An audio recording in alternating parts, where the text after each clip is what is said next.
Hello, everyone, and welcome to our June edition of First Fridays with Urban Farms. First Fridays is a monthly live YouTube broadcast where we showcase the Urban Farms initiative at Services for the Underserved. For those who don't know me, I'm Mike Hollis, the Urban Farms Director at SUS, and I'm excited to have you joining us today. I'm also excited because today marks 1 year since our very first live broadcast. So thank you to everyone that's tuned in and watched us through a full seasonal cycle of an entire year. This June is looking very different from June in 2020. Last year, with COVID's impact, we had a challenging spring in which many of our urban farms were launching their seasons with minimal support. We had also suspended our volunteer projects and new installations, and much of our usual programming had shifted online. And hello, Lorraine, happy Friday back to you. This year, while COVID is still affecting New York City, it has been really wonderful to watch the city begin to reopen as vaccination rates rise. For urban farms, this has meant the return to our more traditional routines. And as of today, 46 SUS locations have received in-person urban farm support so far this spring. We've also hosted 4 volunteer groups and constructed half a dozen new raised beds for our garden. And happy Friday to Judith as well.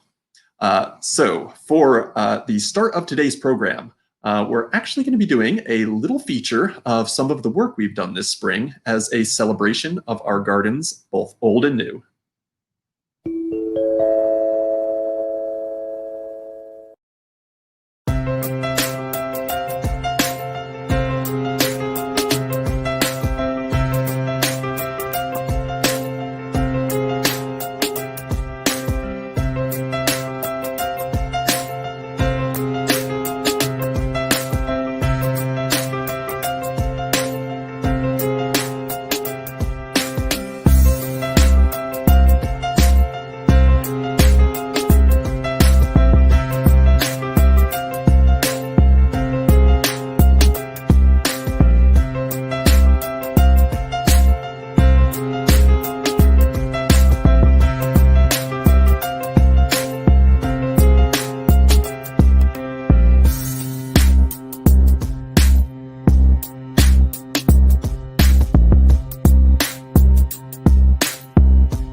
So thank you to all of our urban farmers, to our volunteers, and to all of the program staff and support staff that have given us such an energetic spring.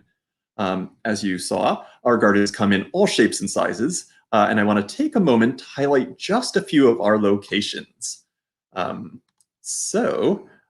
First is Vernon Ira. So the Vernon residents and staff began a new garden last year in response to the pandemic, and they've kicked off their first full growing season with some amazing programming. Residents started seeds in toy car planters, which you can actually see here. And they are growing 12 different edible plant types in their small driveway garden area, including tomatoes, peppers, onions, which you can see planted in the bin on this picture, basil, oregano, and a beautiful young grapevine, which you can see here that we just trellised up a couple of weeks ago and is really starting to expand out nicely. Residents have also been using the space for outdoor movie nights, projecting films onto the building walls. So a wonderful job to everyone at Vernon for their work in maintaining such a fun and productive outdoor space. My second shout out goes to Henry Apartments. The resident gardening team planted a range of vegetables in their raised beds last month, and they're trying some new herbs this year, including pineapple sage and lemon thyme. Henry Apartments also has some very abundant perennial plants. In fact, in the back here, you can see their grapevine has really gotten to a beautiful size, and they have such a really wonderful number of bunches that are starting to form on that vine right now. And they have also been harvesting and distributing their crops of lavender, sage, and rosemary already. So lovely job to everyone on the gardening team at Henry Apartments. And a final site I'll highlight today is Metro Dayhab. So after a full season of dormancy, I was so excited for Metro to reopen just in time for the planting season. They have a small terrace garden that features just a few raised beds, but the participants and staff at Metro really make the most of that space, growing vegetables, herbs, and flowers that create such a vibrant rooftop garden. So those are just 3 quick highlights, but every one of our locations has unique stories and amazing people. And that is why for the next few months of First Fridays, we're going to be focusing on particular locations, broadcasting live each month from a specific garden and speaking with the residents, the members, and the staff about their program and the way that they've integrated horticulture into their work. We're going to be kicking off this Tour de SUS with Brooklyn Clubhouse in July as they celebrate the reopening of their program and of their rooftop garden. Urban Farms will certainly be staying busy in the meantime. With nearly all of our gardens now planted out for the season, we'll be starting to expand out to new sites, working through our docket of a full dozen requests as of the moment for new gardens. So be on the lookout for Urban Farms coming to a location near you this summer, and stay updated, of course, with these First Friday broadcasts each month. To end today, we actually have a viewer-submitted question. Jessica wrote us that her windowsill tomato plant has been growing really healthily, and I think you can actually see this beautiful plant that she's got in her windowsill right there. And she is asking whether she should replant it to a larger container. And the answer is a very careful yes. Tomato plants in our region are an annual, as you might know, so there's something that you would have to plant year after year. But the root systems do get a pretty decent depth over the course of the season. So a mature tomato plant for New York City will have roots that go about 8 inches deep by the end of the year. Oh, and I'm seeing, Monica, lovely. So thank you for joining. And I'm seeing that you have some tomatoes that are coming up from seeds last year. Always very fun when you find those volunteer plants in the garden coming back. We may take you up on at some point on some of those seeds and seedlings that you're getting from your garden, Monica.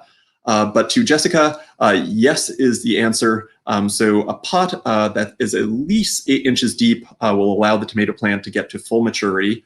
I will say, just because of the really beautiful size that the tomato plant has reached already in your windowsill, do be a little sensitive in transplanting it just to try to reduce any risk of shock.